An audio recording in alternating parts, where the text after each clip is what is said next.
Bonjour à tous, week-end sous tension aux urgences de Dijon. Plus de 25 heures d'attente ont été enregistrées ces derniers jours au CHU.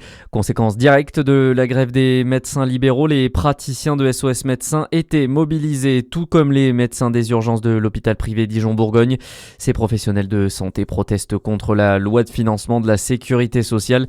Hier, 2500 d'entre eux se sont rassemblés à Bruxelles pour symboliser, selon leurs mots, le chemin emprunté par de plus en plus de soignants qui peinent à exercer en France. Eux aussi prévoient de manifester cette semaine. Les agriculteurs de Saône-et-Loire préparent une action ce samedi. À l'appel de la coordination rurale, les éleveurs défileront dans les rues de Châlons le 17 janvier, date officielle de la signature de l'accord de libre-échange entre l'Union européenne et le Mercosur au Paraguay. À l'occasion, les éleveurs manifesteront avec un cercueil symbolisant la mort de l'agriculture française. Et si ce texte est largement décrié par nos agriculteurs, certains secteurs se réjouissent de cette avancée.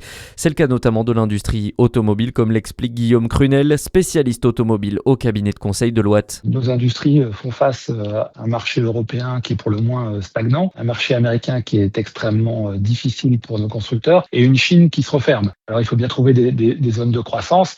Historiquement, nos constructeurs nationaux et puis un certain nombre d'autres constructeurs européens, je pense notamment à Volkswagen, ont fait le pari de l'Amérique du Sud. Il y a des productions qui sont adaptées déjà, des modèles qui fonctionnent bien, qui sont des best-sellers dans la région. Donc il y a une adéquation entre un savoir-faire, des modèles qui sont imaginés en Europe et ce marché sud-américain qui est un marché intéressant parce que important et avec une classe moyenne qui est en croissance. Et pour les entreprises déjà implantées dans le Mercosur comme Stellantis et Renault, l'intérêt de cet accord reste toutefois limité. Retour en région où la mairie de Dijon durcit le ton face aux locations de courte durée. Les logements de type Airbnb sont désormais dans le viseur de la municipalité qui prévoit de renforcer les contrôles dans les mois à venir. Nathalie Kunder s'assure suivre la situation de près alors que près de 1277 logements sont aujourd'hui proposés dans l'agglomération dijonnaise. Pour l'heure, la situation n'est pas jugée alarmante, mais elle pourrait évoluer, notamment depuis l'adoption de la loi Lemeur en novembre 2024.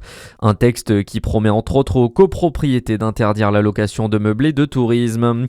Dans le reste de l'actualité, c'était une annonce d'Emmanuel Macron en fin d'année dernière. La campagne de recrutement pour le nouveau service national s'ouvre officiellement aujourd'hui. Les jeunes sélectionnés feront 1 mois de formation, puis 9 mois de service utile au sein des 3 armées. Leurs missions seront exclusivement réalisées sur le territoire national, selon la ministre des Armées Catherine Vautrin. La France vise 275 000 soldats à l'horizon 2030. Et puis la première cérémonie importante de l'année s'est déroulée cette nuit aux États-Unis, les Golden Globes à Los Angeles. Le franco-américain Timothée Chalamet a été sacré dans la catégorie meilleur acteur dans une comédie pour son rôle dans Marty Suprême. Une bataille après l'autre de Paul Thomas Anderson repart avec 4 prix, dont celui de la meilleure comédie. À suivre, la météo sur Fréquence Plus.